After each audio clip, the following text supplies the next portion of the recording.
most of us, the only thing we know about leadership is what we don't want.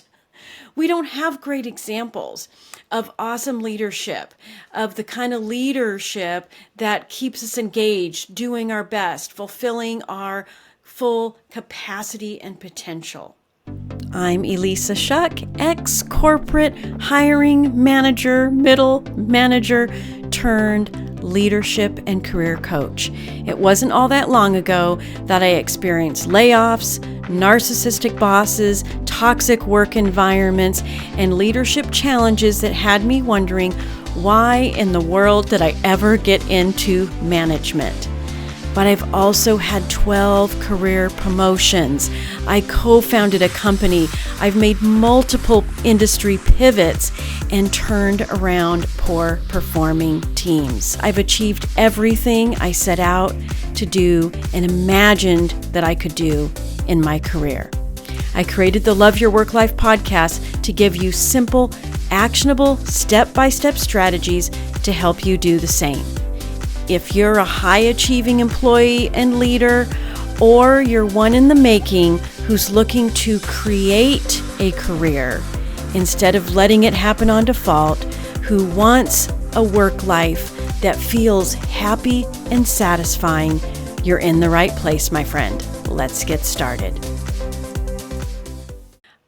Unfortunately, we have a problem with leadership. And that is because most of us have experienced leadership that wasn't ideal. We've experienced micromanaging. We've experienced absent leadership, where you felt like you had no direction or guidance. In some extreme situations, we've experienced narcissism and bullying. That means that most of us, the only thing we know about leadership is what we don't want. We don't have great examples of awesome leadership, of the kind of leadership that keeps us engaged, doing our best, fulfilling our full capacity and potential. But it doesn't mean that we have to keep it that way or stick with it or live with it, however you want to put it. Because I'm going back to an episode about leadership that I did a while back, and it's all about 5 key leadership principles that you can use to elevate your leadership if you're a leader, to guide your supervisors and managers if you're in an upper middle management position, or to evaluate the leadership that you're under. Is your leader meeting your needs in these key 5 areas? So take a listen to episode 158, where I'm going back to revisit 5 key leadership principles for amazing results. Now, the problem is great leadership isn't always modeled for us.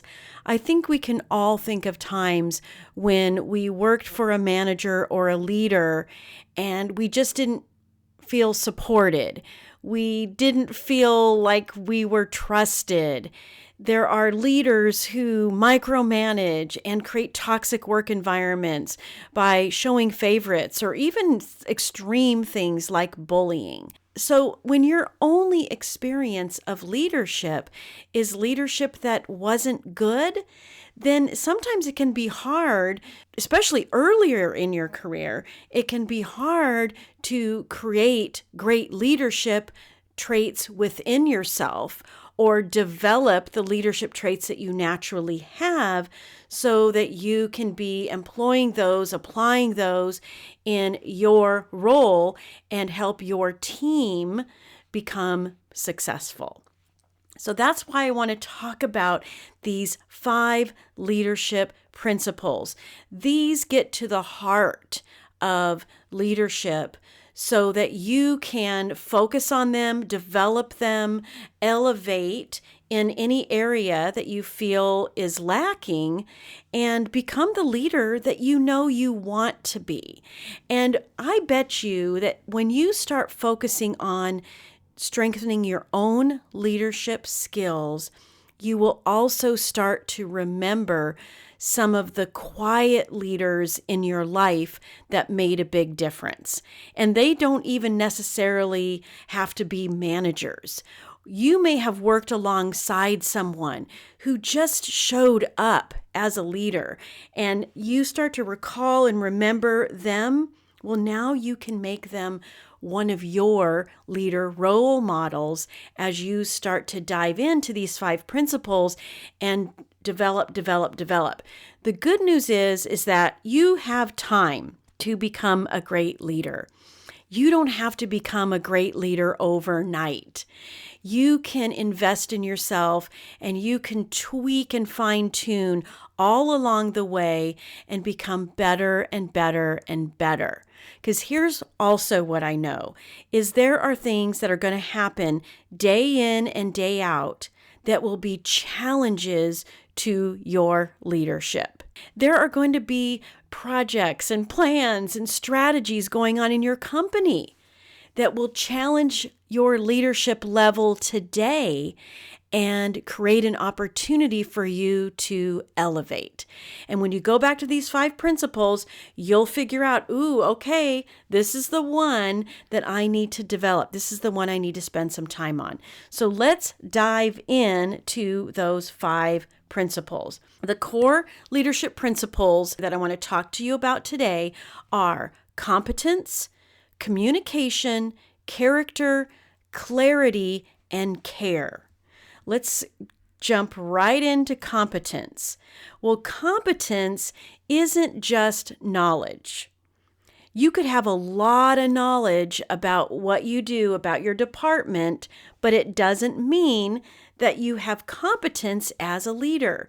Competence as a leader is how you share what you know. It's your follow through. It's putting it all together, everything you know, and the ways you show up with such a strong sense of purpose that people can't help but follow you. Competence could mean that you are delegating, that you're giving other people the opportunity to shine and share their knowledge. Think about that. Competence as a leader doesn't mean you're holding on tight to everything. It means you see everything. It means you are observing the competence in others and giving them the opportunity to contribute at a higher level. Competence as a leader is awareness.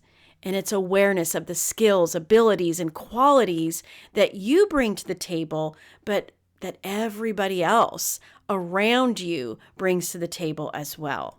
Communication. Well, I am a big believer that it's better to over-communicate than under-communicate. Here's the reason why. When your team knows what you're thinking, they can anticipate. They can be proactive. They are set up for success because they have a window into how your brain works and therefore can be responsive. I've had people working for me over the years that because we had such great communication between us, I felt like they could read my mind. Have you ever worked with someone like that? I can think of a very specific situation as a director of marketing where one of my graphic designers would come in and we would start brainstorming together. We'd start collaborating together. She just got me. She could read my mind and she started finishing my sentences. How do you think she could do that? Well, I've got to believe, first of all, yeah, we had a great relationship. 100%. There was trust and respect there. But it's because I had been an open communicator and an active listener that I created the opportunity for us to have that high level of understanding between each other.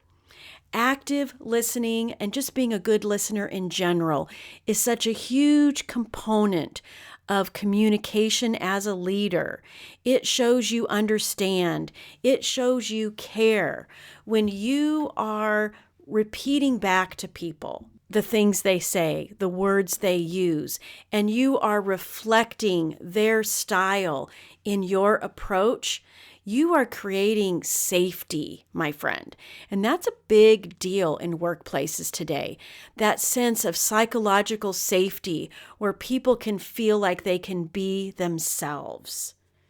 And which is the perfect segue into the next one, which is character. When you behave with integrity, you inspire confidence even in the midst of chaos.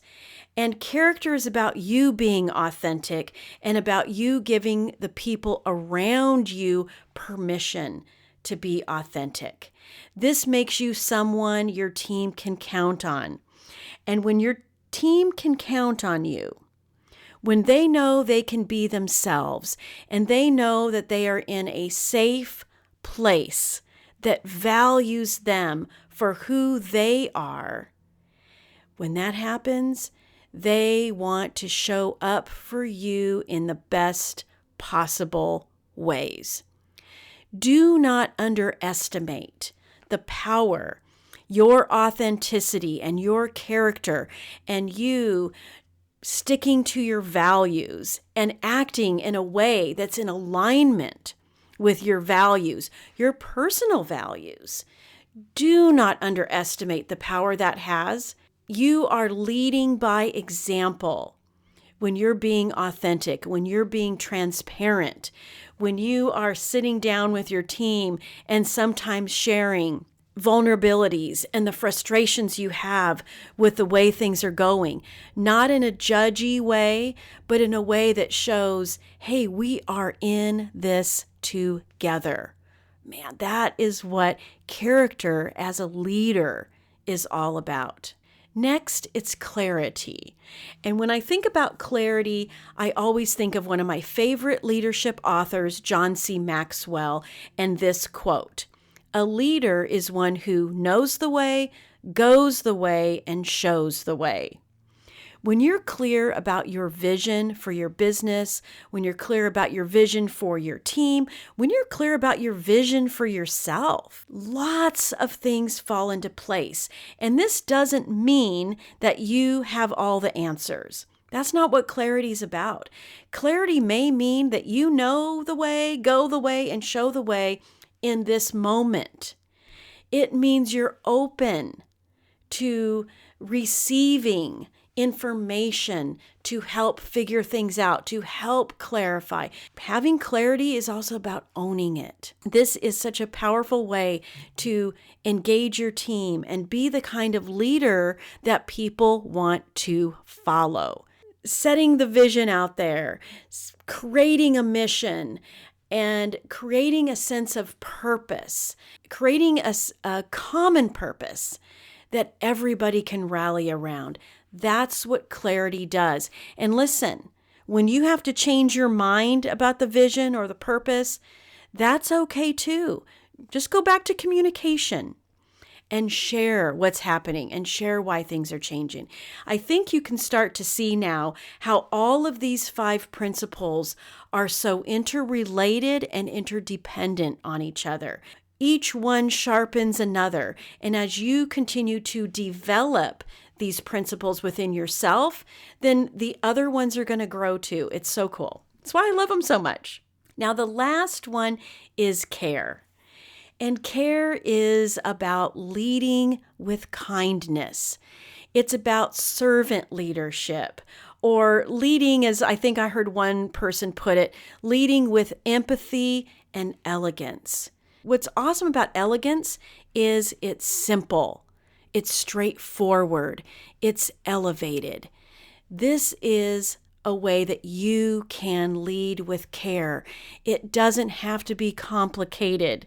It can be super simple, like walking around on a Monday morning or calling people individually or doing a Zoom meeting, one-on-ones, and just saying, hey, how was your weekend? How are you doing today?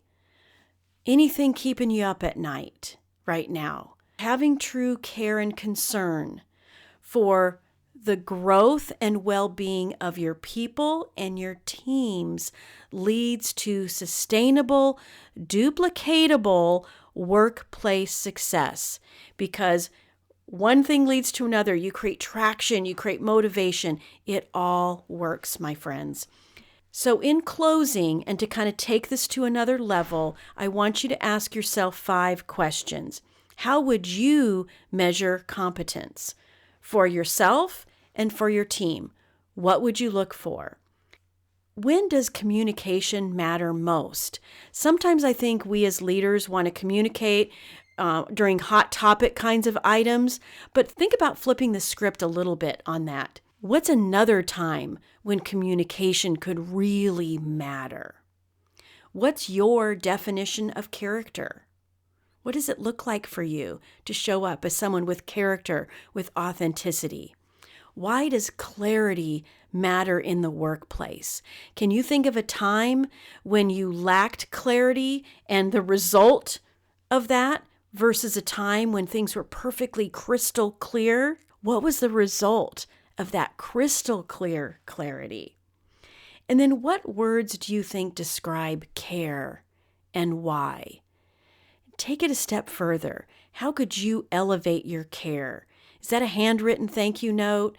Is that bringing donuts in one morning? Gosh, it doesn't have to be expensive. It doesn't have to be complicated. Showing you care can make a huge difference. When you start to elevate your leadership performance, when you look at it as something to strengthen day by day, moment by moment, situation by situation, you will suddenly look back and find that you have a team that'll walk through walls for you. You have the ability to understand what's going on around you and not stress out about it. That, my friends, is what being a great leader, day to day, week to week, month to month, is all about. And you've got it in you. I know that. All right. I'll talk to you again soon. If you like listening to this podcast, I invite you to visit the Love Your Work Life website at elissashuck-careercoach.com. On the site, you're going to find free resources and information about all of my coaching programs, everything you need to land a great job, advance your career, and lead and build an awesome team. And of course, don't forget to subscribe to this podcast, and don't forget to follow me on LinkedIn.